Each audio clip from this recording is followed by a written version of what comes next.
গতকাল মুম্বাই ও পাঞ্জাবের ম্যাচ ছিল। মুম্বাই প্রথম ব্যাট করতে নেমে 192 রান সংগ্রহ করে। কুইন্টন ডিকক এর সেঞ্চুরি এবং নমন ধীরের অর্ধশত রান মুম্বাইকে 192 রান তুলতে সাহায্য করেছিল। এই দুজন ব্যাটার ছাড়া আর কোনো ব্যাটার তেমন কিছু রান করতে পারেননি।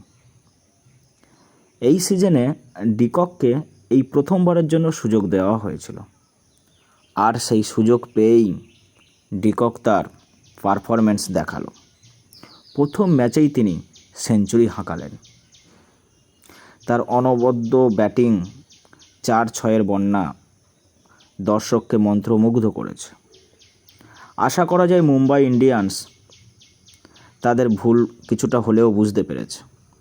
হয়তো ডিকককে তারা আর বাইরে বসিয়ে রাখবেন না। জবাবে পাঞ্জাব ব্যাট করতে নেবে অনায়াসে তারা এই রানটি চেস করে নেয়। 21 বল বাকি থাকতে থাকতে তারা 198 রান তুলে ম্যাচ নিজেদের পকেটে পুরে নেয়। ওপেনার প্রাক্সমনার সিং 80 রানের একটি সুন্দর ইনিংস খেলে নট আউট থেকে দলকে জিতিয়ে নেন। ক্যাপ্টেন শ্রেয়াস আয়ার 66 রান করেন